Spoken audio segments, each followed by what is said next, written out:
who is touched by the infirmities and the feelings of his people. I do so as a part of the collective humanity that we all share.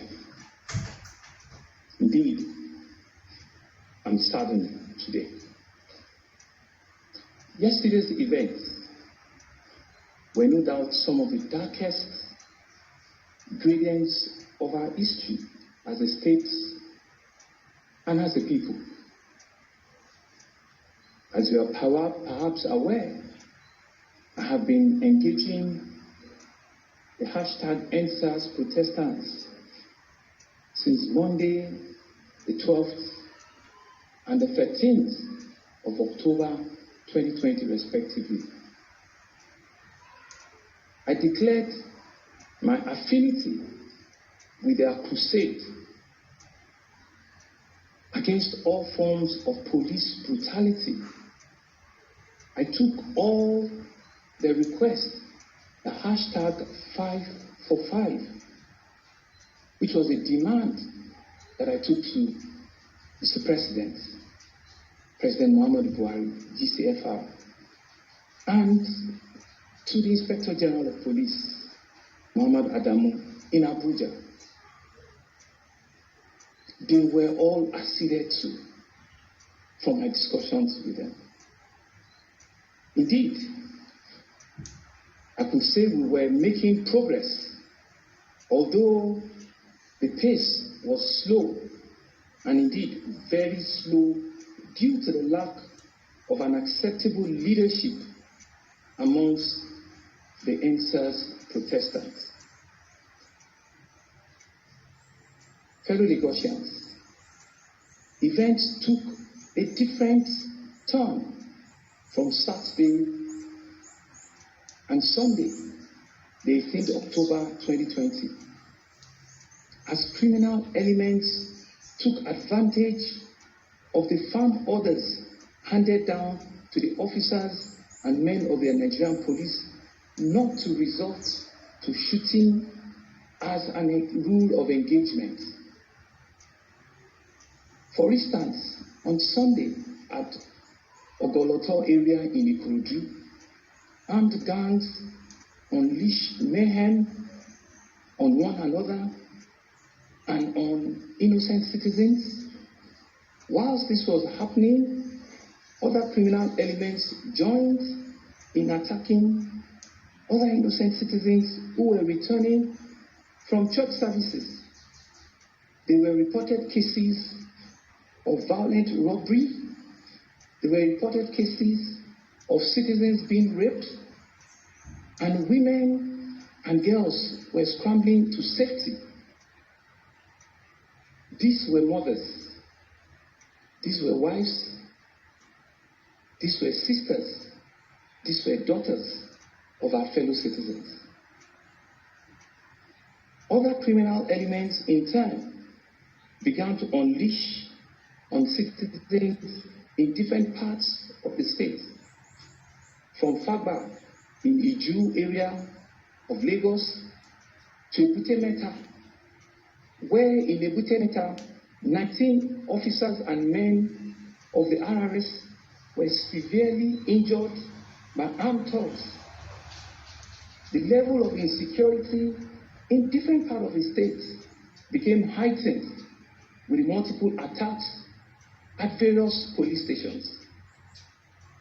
This lawlessness blossomed into attacking and lynching of police officers at Habad Makoli and also at Alapere, areas of Lagos. This took a more dangerous turn yesterday morning, 28th of October, when the Orile Gomo police station, the Ajeromi in Ajegule police station, and later the Lasamaja police stations were all razed down by all of these hoodlums, by arsonists. Chaos took another dimension at one of our local government headquarters, in Ajiromi local government. This headquarters yesterday morning was razed down completely, looted, burnt down, with over 40 vehicles in the premises, burnt down, commercial bank in the vicinity, looted and burnt down.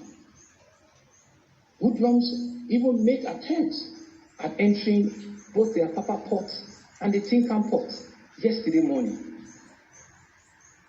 As this were unfolding, I had to do further consultations, and we respected civil society leaders, some of our religious leaders, some of our traditional rulers, and some concerned parents. We intensify our efforts as a government to persuade the leading lights of the NSAS protest to suspend the protest in view of the rising insecurity in the state.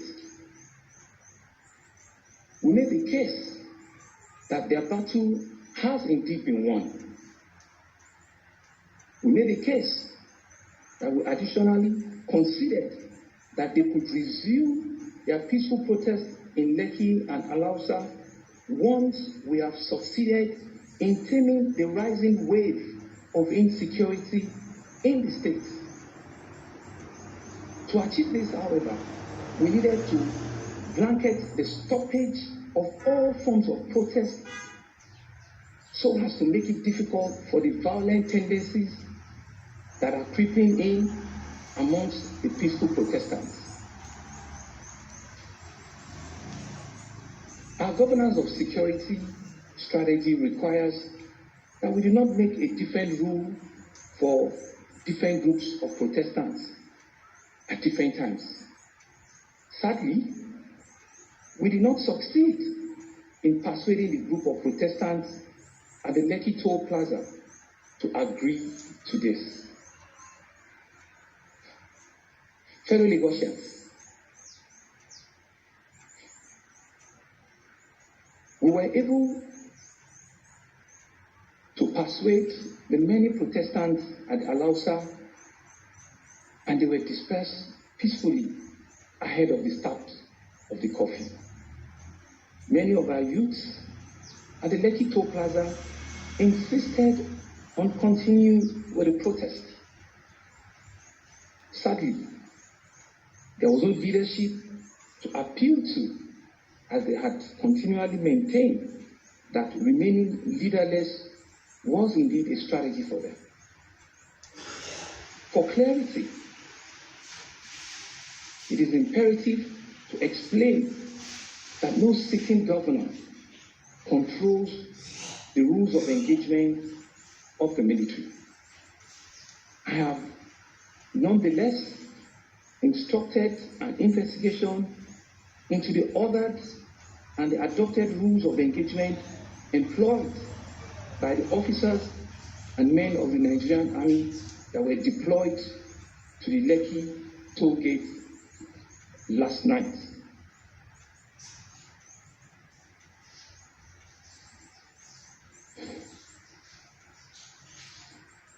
This is with a view to taking this up with the higher command of the Nigerian Army and to seek the intervention of Mr. President in his capacity as the Commander-in-Chief to unravel the sequence of events that happened yesterday night. Fellow Lagosians, whilst we pray for the swift recovery of the injured, we are comforted that we have not recorded any fatality as against the widespread circulation on social media. Both myself and the leadership of my Ministry of Health have been going round. Indeed, we went round all the hospitals last night. We went round the mortuaries last night to see and to monitor for ourselves what has happened and to look and identify the injured protestants. It is therefore relevant to let you know that we have also personally visited the hospitals that took in these patients. 10 patients were at the General Hospital in Lagos. 11 patients were at the 2 locations of the Reddington Hospital, both in Lekki and Victoria Land. And another set of 4 patients were at Vidic and later transferred to the Grenville Hospital, also in Victoria Land and in Ajah area. And I want to expressly say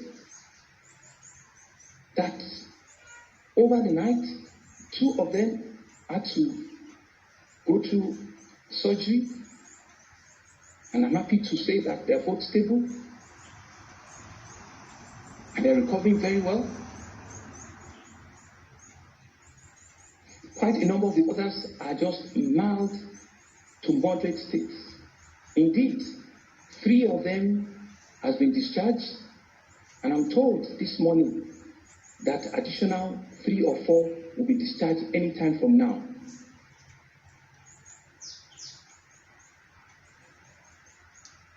Fellow Lagosians, in the sensitive mood,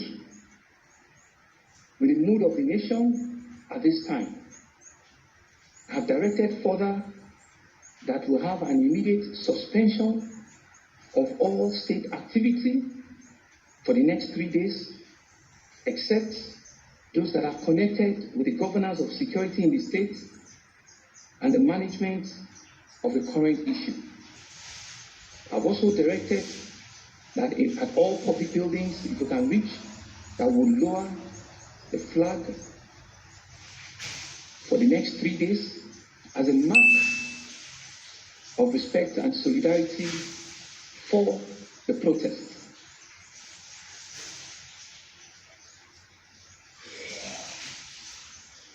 It may seem like the darkest hours of our history as a people. Our sun will rise again.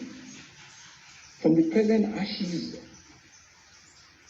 of our morning today, a bright morning shall emerge from the womb of time, and we, as Lagosians, shall rise again. From the lowest place where this incident has thrown us, we shall rise with the wings like the phoenix and regenerate ourselves with new strength for a brighter tomorrow. As we walk this space in our history, let us remain one resilient people under God with absolute faith, trusting that we shall indeed rise again. Where we're not in faith, I apologize for everything that has happened. I want to once again, and passionately from the depth of my heart, appeal to our trendingnews, to our protesters, that they should please give peace a chance. There have been several reported cases of arson, of destruction already this morning. I want to plead with parents. I want to appeal to guardians. I want to appeal to our citizens, especially our youth, that I am for you. I am with you. I feel the pain, and I understand that indeed you are not happy with what the turn of events had been last night. I want to say once again that as your governor, I will do everything to ensure that every life indeed do matters. Thank you very much for listening.